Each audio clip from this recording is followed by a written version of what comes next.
प्रेम से बोलो।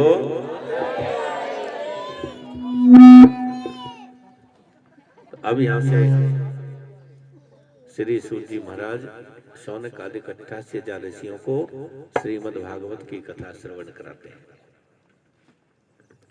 श्रीमद् भागवत का जो प्रथम श्लोक है वही इतना अच्छा है कि आप उसको समझेंगे तब आपको पता चलेगा कि ये कितनी बृहद कथा होगी। श्रीमद् भागवत जी का महात्म का जो प्रथम श्लोक है वो आप सभी एक बार मेरे साथ में बोलेंगे। सच्चिदानंद रूपाय विश्वोत्पत्त्यादि हेतवे तापत्रे विनाशाय श्री कृष्णाय वयं नमः। श्री कृष्णाय वयं नमः। अच्छा एक बात बताओ, वैसे भैया हम जो यहाँ से बोल रहे हैं ये आपकी समझ में तो आ रहा है? हैं? कहीं नहीं, हमें डर लग रहा है ना, क्योंकि सामने से आवाज नहीं आ रही। मैंने कहा बोलो, अब बोल नहीं रहे तो ऐसा समझ में ना आ रहा हो, कहीं पता चले हम यहाँ कथा करें और शाम को मैया जाके घर पे कहे कि महाराज ने 2-3 घंटा बक बक तो खूब करी पर ठाक हो नहीं पड़े। हैं? देखो, कथा थोड़ी हो ज्यादा हो वो मायने नहीं रखती, कथा जितनी हो उतनी समझ में आनी चाहिए। अब समझ में ना आए कहते चले जाएं, क्या फायदा उसका? अब वो समझने के लिए आपको समझ आ रहा है कि नहीं आ रहा, अब उसका तो यही है कि जब हम यहाँ से बोलते हैं तो आप वहां से उत्तर आना चाहिए आपकी तरफ से। हमने कहा ये श्लोक बोलो तो आपको बोलना चाहिए, साथ में आपको कहें कि ताली बजाओ तो ताली बजाओ। है? वैसे ताली बजाना कोई अच्छा काम नहीं है, तो ताली कौन बजाता है? देखा होगा आपने, बाजार में शहर में घूमते वो ताली बजाने वाले घूमते हैं ना, वो ताली बजाते हैं। पर ध्यान रखना, वो उनका काम अलग है, ये भगवान का काम है। और जो भगवान के नाम पर और भगवान के काम में ताली नहीं बजाएंगे ना, जो भगवान के नाम पे ताली नहीं बजाएंगे फिर वो अगले जन्म में घर घर जाके ताली बजाएंगे।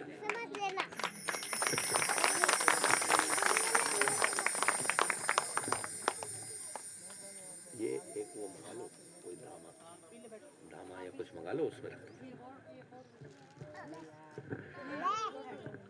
तो बताया सर्वप्रथम श्लोक सच्चिदानंद रूपाय। सच्चिदानंद रूप, सच्चिदानंद का मतलब क्या है? यदि इसका संधि विच्छेद करेंगे तो सत जमा चित जमा आनंद, सत चित आनंद। ये भागवत का पहला श्लोक का पहला शब्द है। समझिए सत क्या है। सत जीवन में हमें समझना है। सत है सत हरि भजन जगत सब सपना। सत्य केवल एक भगवान है और भगवान का भजन है। और वैसे यदि सांसारिक दृष्टि में देखा जाए तो पूरे संसार में 2 ही चीज सत्य है। एक तो सत्य है परमपिता परमात्मा और दूसरा सत्य है हमारी मृत्यु। इसके अलावा और कोई सत्य नहीं है। जब हमारा जन्म नहीं हुआ था हम इस दुनिया में नहीं थे, परमात्मा तब भी थे। आज हम हैं, परमात्मा आज भी है, कल हम नहीं होंगे, परमात्मा जब भी होंगे। परमात्मा हमेशा रहने वाले, और जो चीज हमेशा रहने वाली है वो सत्य होती है। और दूसरा सत्य हमारी मृत्यु, क्योंकि बच्चा माँ के गर्भ में हो तो उसकी कोई गारंटी नहीं है कि वो सही सलामत जीवित पैदा होगा भी कि नहीं होगा। है किसी के पास इस बात की गारंटी कि वो पैदा होगा नहीं होगा? कितने ही बच्चों को आपने देखा होगा कि जन्म लेने से पहले ही मृत्यु को प्राप्त हो जाते हैं। पैदा भी हो, क्या पता बड़ा होगा कि नहीं होगा। बड़ा भी हो जाए, क्या पता पढ़ेगा लिखेगा नहीं कुछ करेगा। क्या पता उसका विवाह शादी इत्यादि होगा कि नहीं होगा। किसी को नहीं पता इस चीज का। लेकिन जब वो वृद्ध हो जाएगा तो इस चीज का हर किसी को पता है कि वो एक दिन मरेगा। जब वो वृद्ध हो जाएगा, बुढ़ा हो जाएगा, तो एक दिन उसे मरना तो है ही है, ये सत्य है, बाकी और कोई सत्य नहीं है। जो इस दुनिया में आया है उसे जाना है, जिसने जन्म लिया है उसकी मृत्यु होनी आवश्यक है।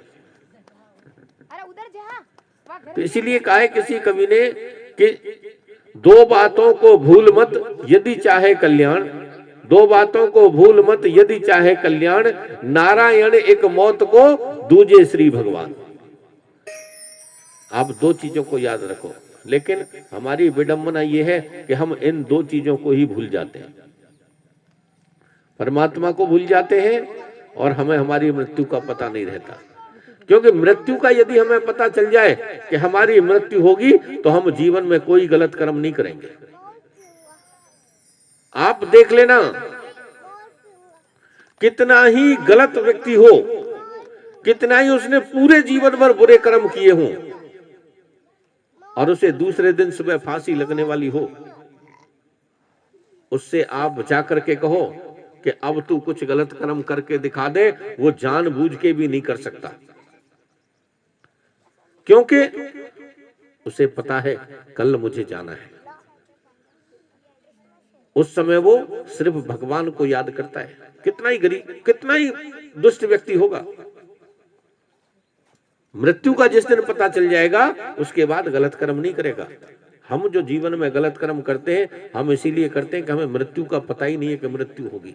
हम तो ये शरीर हमें मिल गया, ये जीवन हमें मिल गया, हम इसको अपनी बापोती समझे बैठे हैं कि हमें तो पता नहीं कितने दिन तक जीना है। पर किसी को एक पल का पता नहीं है, सामान्य 100 बरस का पल की खबर नहीं है। देखो ये तो जीवन की बात है, हमें पता तो नहीं है कि हम आज शाम को जाके सोएंगे, सुबह उठे कि ना उठे, है कि नहीं।